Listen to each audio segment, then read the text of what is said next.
Hello guys, you're welcome to Dashboard Media and I'm your host Digital Bimpe, and today we'll be talking about Senate denies suspending Natasha over sexual harassment claims.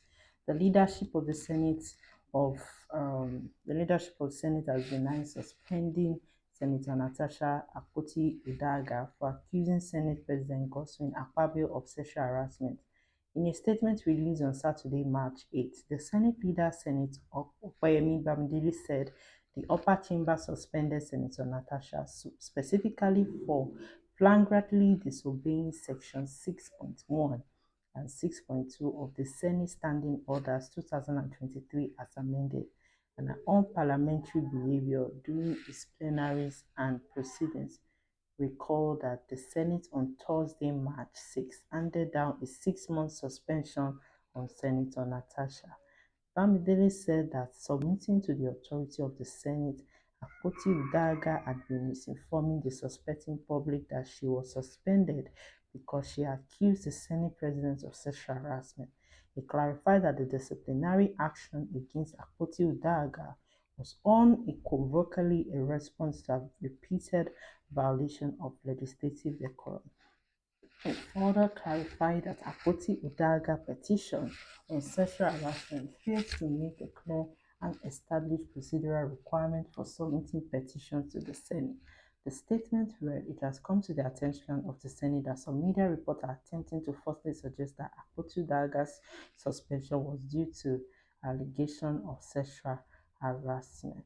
This is completely untrue, misleading, and a calculated attempt to distort the fact that if Akpoti-Uduaghan had strictly followed our guiding principle, the Senate would have treated her petition based on merit in line with its practice, but she never obeyed the establishing practices of the institution where she was serving." Bamidele said that Senator Akpoti-Uduaghan's suspension was a decision of the Committee of the Rose Senate following the submission of a report by the chairman of the Senate Committee on Ethics, Code of Conduct and Public Petitions. He said that the report found Akpoti-Uduaghan liable for violating Section 6.1 and 6.2 of the Senate Standing Orders 2023 as amended, and recommended her immediate suspension. As established in the findings of the Senate Committee on Ethics, Code of Conduct and Public Petition, the statement pointed out that the disciplinary action was a response to Akpoti-Uduaghan's repeated violation of legislative decorum, stated as follows: refusing to sit in her assigned seat during plenary on 25th February 2025, despite multiple pleas from the minority leaders and other ranking senators and an act of open defiance and disorderly conduct. Speaking without being recognized by the presiding officer in clear violation of parliamentary practices and procedures on 25th February 2025, engaging in unruly and disruptive behavior, obstructing the orderly conduct of Senate proceedings, making abusive and disrespectful remarks against the leadership of the Senate, defying and refusing to comply with the summons of the Senate Committee on Ethics, Code of Conduct and Public Petition mandated to investigate cases of misconduct. Bamidele noted that the action represents a direct challenge to the authority of the Senate and a violation of the Senate Standing Order 2023, as amended, that govern the business of the Senate and the conduct of all its members without any exception. He insisted that the disciplinary measure was imperative, necessary, and justified to restore order and uphold the integrity of the Senate as the country's foremost democratic institution. Contrary to the false claim being circulated, Akpoti-Uduaghan was not suspended for making any sexual harassment or for submitting a petition. A petition was rightfully discountenanced because it failed to meet the clear and established procedural requirement for submitting petitions to the Senate. The rules of the Senate apply to all members without exception, and no petition, regardless of the subject, can be considered if it does not follow the due process. To suggest that suspension was linked to a petition is not only a distortion of fact but an intentional and malicious attempt to mislead the public. While thanking some media organizations for their culture of objective reporting, the statement urged the media not to distort facts to suit a false narrative. He expressed dissatisfaction with an attempt to politicize a disciplinary action that was strictly based on clear violation of Senate Standing Orders 2023 as amended. This coordinated misinformation campaign is nothing more than an attempt to politicize a disciplinary action that was strictly based on clear violation of Senate Standing Order 2023 as amended. It is reckless, misleading, and in disservice to the people of the Federal Republic of Nigeria who deserve truthful and factual reporting. We therefore urge all foreign correspondent and responsible media to correct this misrepresentation and avoid propagating falsehood that undermine the integrity of Nigeria legislative process, he said. Okay, so let me know what you think in the comment section. Share what you think, share what your opinion would be.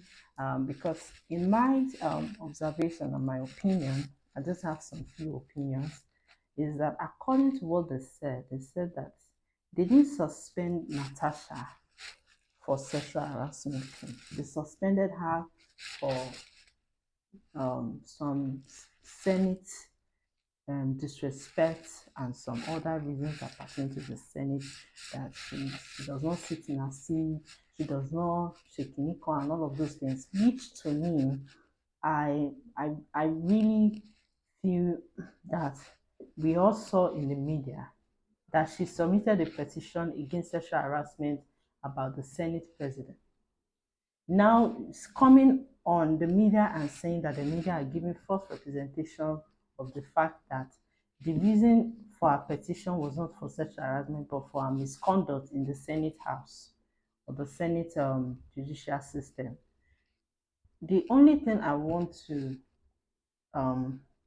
say is that we need this whole situation to be resolved, because this is really taking long.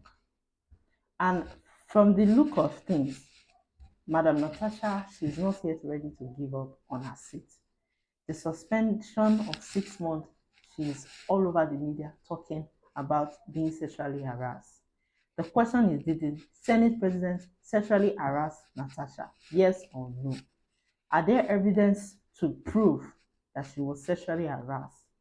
Like voice record, anything just to back up her claim, so that this situation of sexual harassment will be put in check logically. And then in the aspect of her other suspension, did they suspend her as a result of the fact that she petitioned sexual harassment situation with the Senate President and made the Senate President feel that this would backfire his political seat as a Senate President, and then he threw her out? There were so many circumstances going on with this. We also heard, was it not yesterday, that somebody, when they were having their meeting, that they filed how many names to counter a petition or something, and it was found that there was no contact information of the people who were filing that. So we need everything to be put into check, because from the way they are explaining is that the audience are looking at legislative as people who are weak, who cannot judge decisions logically, but without benefit. So let me know what you think in the comment section. And yes, on that first media, we have services we render like media monetization, consultation, blogging, newspaper, broadcasting, and a lot. So if you need any of our media services, don't hesitate to reach out to us on +234 814 748 And once again, my name is Bimpe, and I'll see you guys on another episode on that first media. Bye.